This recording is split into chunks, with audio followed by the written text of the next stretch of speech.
Hello po mga kababayan, kamusta po kayong lahat? And once again, welcome back to another episode of Simply Talkies Vlog. So ang pag-uusapan natin mga kababayan ay ito pong tungkol sa SMNI at itong inyong favorite anti-Marcos pure Dilawan Pengs na si former Commissioner Rowena Guanzon, Attorney Rowena Guanzon, at ito rin po ay nominee ng yung PW3 na hindi hanggang ngayon di pa po siya nasiswear in sa Kongreso kasi meron pong TRO sa kanya na ipinail. Ay, Diyos mio, no? So bago po tayo magsimula, tayo po ay magbibigay pugay at pasalamat sa lahat ng ating channel members. Dumarami na po sila, aabot na po tayo ng 10. At doon po sa mga long-time members natin na mayroon ng mga 6 months, no? Talagang hindi po sila bumibitiw, no? Patuloy na sumusuporta sa atin at nagtitiwala na hindi tayo magbibigay ng fake news. Hindi ko na po kayo babanggitin for your privacy reason, no? Tayo na lang po nakakaalam, no? At doon din po sa ating mga followers, subscribers, likers, nagsishare ng ating videos, doon sa ating mga bashers. Salamat na rin po sa inyo and may God bless you all. So, unahin muna natin yung pong sa SMNI. If you can remember, pumunta po sila sa Court of Appeals to ask for ATRO. Kasi po, ang NTC, yung National Telecommunications Commission, ay sinuspend po ang operation ng buong SMNI ng 30 days in response to the urging of the House of Representatives, the legislative franchise of the Congress, to suspend them because of the repeated violations of their franchise. So, yun po, naglabas po at eto nga po, no? Hindi sila kinatigan ng Court of Appeals. Remember, meron pa silang ipinal na pinapa-inhibit nila sa kaso yung mga commissioner ng NTC. So, ito po sa balita ng Manila Times kahapon sa ating bansa, ngayon po yung headline. Court junks SMNI petition. Ayun ang masakit dito, mga kababayan. It hurts. No? The truth hurts. But the truth will set them free kasi alam nila na binasura ng Court of Appeals ang kanilang apela o request na matigil yung suspension. Ayan. The Court of Appeals junk the petition filed by Sunshine Media Network International that sought to stop the 30-day suspension ordered by the National Telecommunications Commission against the network for its alleged violation of its franchise terms. In a 5-page resolution promulgated on January 4th, nung last Thursday pa pala ito, but only made public on Sunday, the 14th Division of the CA dismissed the petition for certiorari and mandamus with the application for a temporary restraining order and or preliminary injunction filed by the Swarasag Media Corporation, which does business and broadcasting under the SMNI through its counsels led by Rolex Suplico. O yan, no? Binasura po. The court said that the petition warrants an outright dismissal because SMNI failed to exhaust all remedies such as filing a motion for reconsideration with the NTC before filing a petition for certiorari. O ayon, nako naman, Attorney Rex Suplico, akala ko magaling ka naman na lawyer. Bakit hindi mo ito nakita that you can ask for motion for reconsideration muna sa NTC? Oh, ayan, nakitaan kayo ng korte, yung Court of Appeals.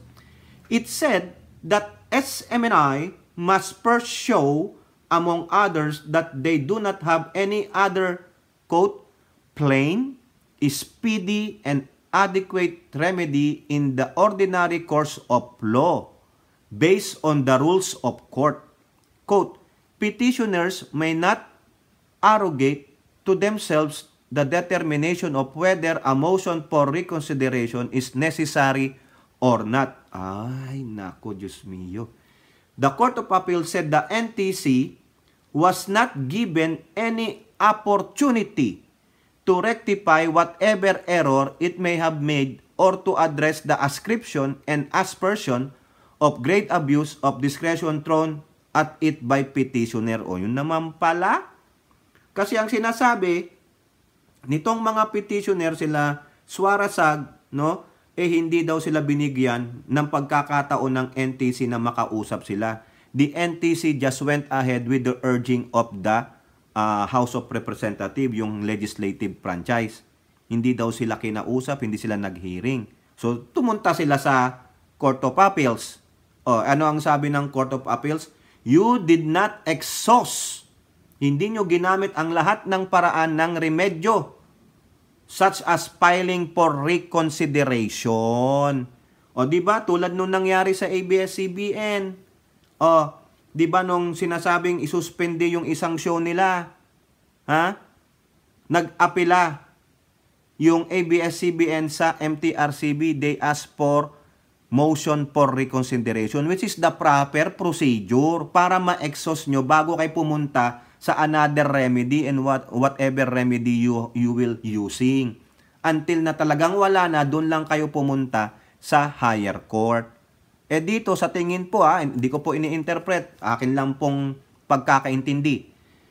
Sa aking pagkakaintindi, sinasabi ng Court of Appeals that you did not exhaust all remedies. Hindi nyo kayo muna gumamit ng iba pang mga pagkakataon o ano pang mga solusyon dyan sa inaatang sa inyong parusa. Hindi kayo nanghingi ng reconsideration. Ayan. Kayo na lang mismo nag-decide. Siguro, sinasabi nila supliko, hindi na nga kami binigyan ng hearing.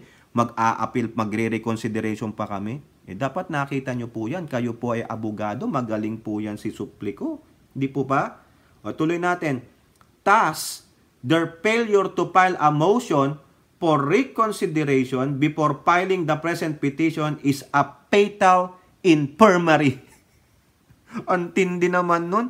Fatal infirmary. Parang yung, sorry naman, parang kamatayan ng kanilang posisyon. Yun lang po yung pagkakaintindi ko. Pero sa madalit magsalita, binasura ng Court of Appeals ang kanilang motion for certiorari, mandamus, and TRO. Basura po, wala pong kinatigan because of their failure to exhaust all remedies such as filing for motion for reconsideration. So, wala. Ano pong gagawin nito? Ano kayang gagawin nila supliko dito? Tatakbo sila? Hihingi sila ng reconsideration sa NTC? Hindi ko po alam. Paano pag di pa rin sila kinatigan ng NTC? Saan sila pupunta? Kaya pala, etong kanilang puon, nagsalita ng nakaraang linggo, no? Yung video ng press conference na natin to. Na, yung isang video natin dyan, nais niyang makausap ang Pangulong Bongbong Marcos sa kanilang show. No? Indirectly. Bakit daw ganun? Parang hindi fair. Kaya pala, nakatunog. Nakatunog sila. Kasi yung lumabas yung decision, January 4 Kailan lang nilabas? Nung Sunday lang. Kailan nag-press con si Duterte? Di ba? Alam niya na siguro yan. Kaya, no? Yung press con na yon, sinama niya ang SMNI na gusto niyang kausapin ng Pangulo. Now, the question is what? Ano ang power ng Pangulo? Even though yung NTC is under the Executive Department together with the MTRCB. Nasa Executive Department yan. Ano ang magiging desisyon ng Pangulo? Merong nakakitaan ng violation itong SMNI. Di po ba? Sa suspension ng 30 days. Sa akin lang, no? SMNI. 30 days lang yan. You can manage. Ang daming kwarta ni Kiboloy. Di ba? Yung ABS-CBN, 14 days lang yata. 14 days ba? Tama ba ako? Correct me, pero yung isang show doon, hindi na nila inakyat sa presidente. Oh, bakit kayo pumunta sa Commission on Appointments? Oh, commission. Sa Court of Appeals. Di po ba? Bakit? 30 days. Anong effectivity niyan? O ngayon, hindi kayo kinatigan o suspended na ba kayo? NTC, ano na gagawin? O, di ba? Doon na lang kayo kasama ba diyan ng Kasi radio and television lang, alam ko no? Kasama kaya ang mga social media niya. Yung kanilang YouTube, FB, Twitter, di ba? O, nakakapag-post pa nga kayo, mga walang ya naman kayo. O, di ba? O, hintayin na lang natin yung magiging latest diyan, lalo na yung open naman daw po ang Pangulo na BBM nakausapin ang dati ninyong Pangulong si Digong tungkol diyan sa SMNI issues. So, ewan ko kung ano magiging desisyon ng Pangulo, pero tingnan natin, no? Since na-junk na po yung petition nila. Okay? So, pasok naman tayo dito kay Rowena Guanzon. Kasi kung maalala ninyo, itong si Guanzon, no? Pumayag na po ang ombudsman, mga kababayan. Ayan po, sa balita po ng Manila Bulletin, noong January 7.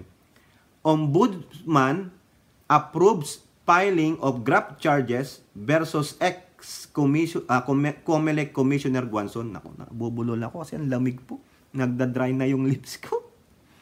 The Office of the Ombudsman has approved the filing of graft charges against former Commission on Election Commissioner Rowena Amalia B. Guanzon for the alleged premature disclosure to the public in 2022 confidential information on the disqualification case against then candidate and now President Marcos that was then pending before the poll body.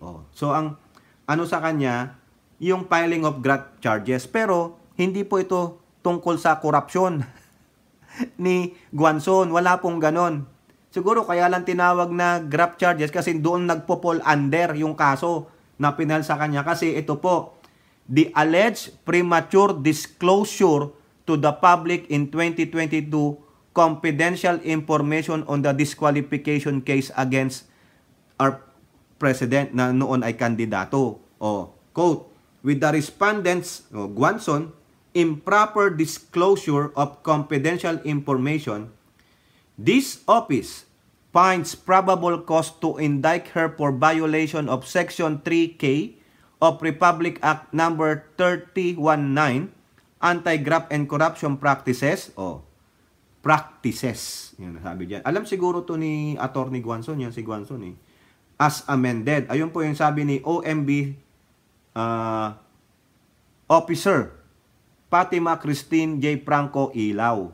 The Ombudsman said Guanzon is facing indictments for 2 counts of violation of Section 3K of RA 3910 as amended for prematurely disclosing confidential information during her interview conducted by Sandra Aguinaldo on January 7, 2022 and by Paterno Ismael II on January 28, 2022. Ito po.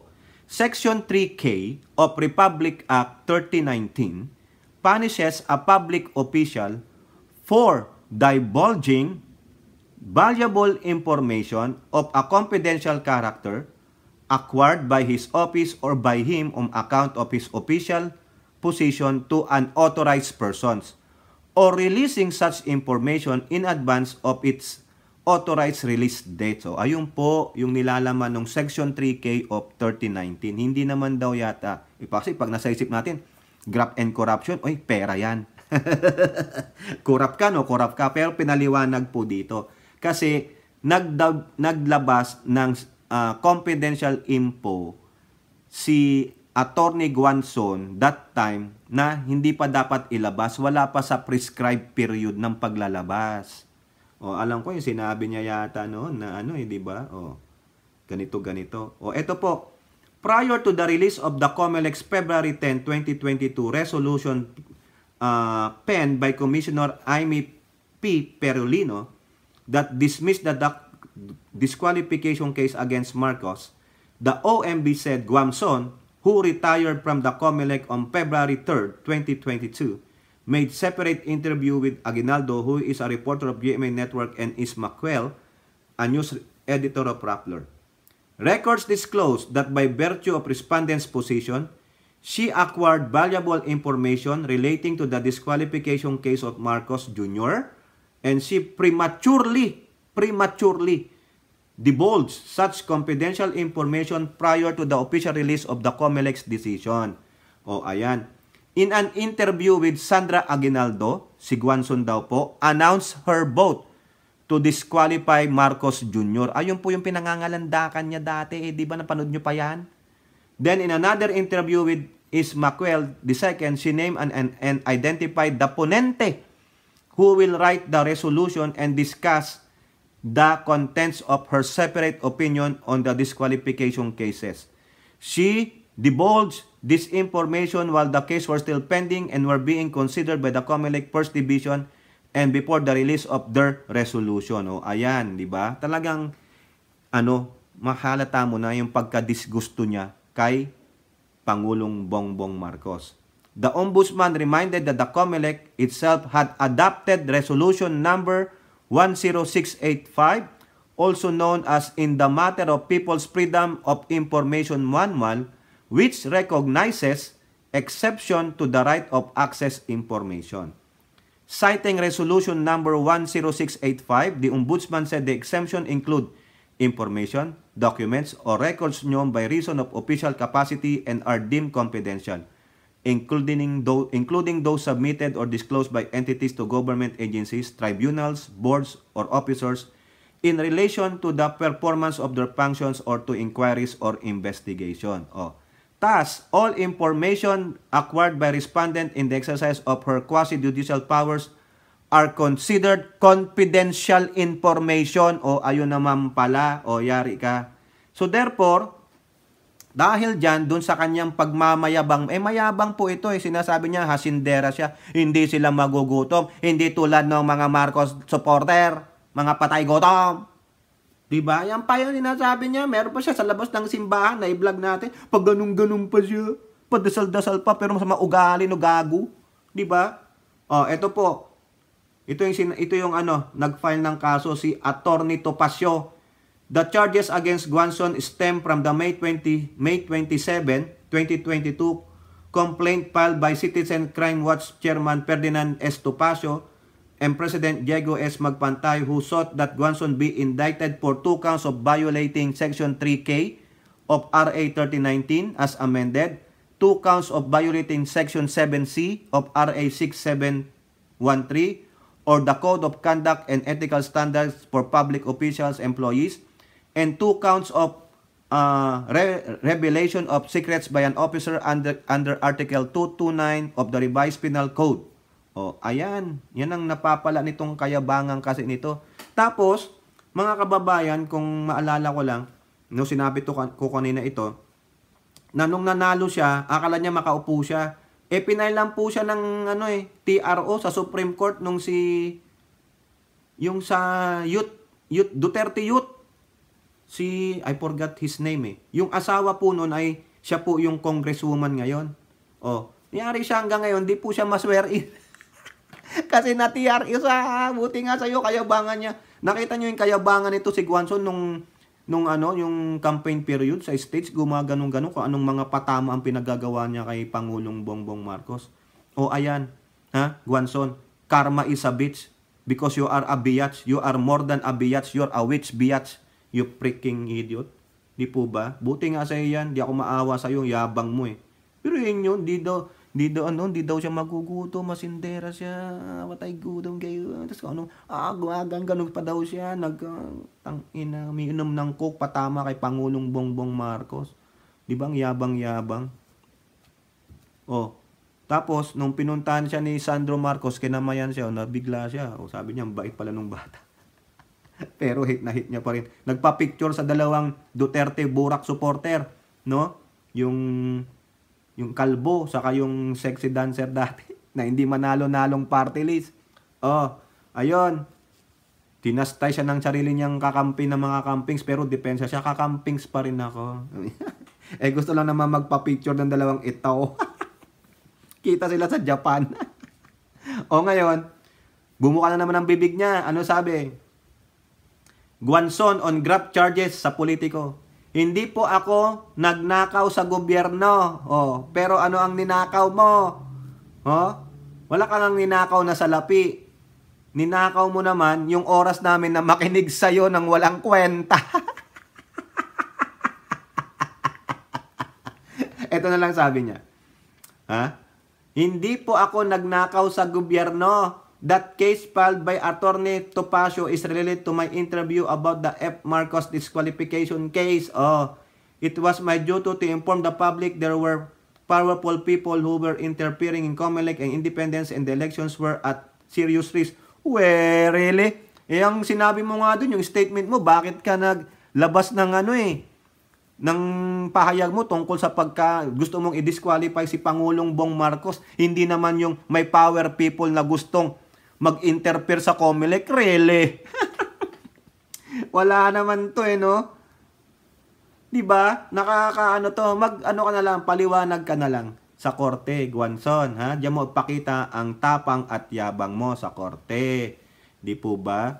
Pero hanggang ngayon, hindi pa rin po siya nakakaupo bilang isang representante ng P3PWD, no? Sayang naman, hindi naman siya talaga ang original na mga kandidato no? Parang sabi lang nila. Oh. Ng braso to Tapos yung yung nag-pen ng opinion po doon, yung nabasa natin, si Perilino ba yun? Si Attorney Perilino doon sa COMELEC. Chinastize niya po, hinahamon niya nga po Ano ba yung hinahamon niya si Perilino? Mag-resign daw sila, mag-retire na lang daw po sila pareho. Mukhang sinasabi niya, pag nag-retire to si Perilino, magugutom to, hindi tulad ko, asindera ako, dami ako pera. Ina mo yan, napapala mo, hayop ka. Tama lang yan, karma is really a bitch. Kaya kayong mga witch biats dyan, antayin nyo yung karma nyo, kayong mga mapalalo, lalong-lalo na tong buwakang ina nito, saka tong bagong lipunan na to, darating din ang karma ninyo, mga hayop kayo, mga buwakang ina ninyo. Oh, yun lang po. Kayo po, ano pong inyong masasabi? Comment down below and don't forget to like and share. Hope to see you on our next videos. Bye-bye. God bless.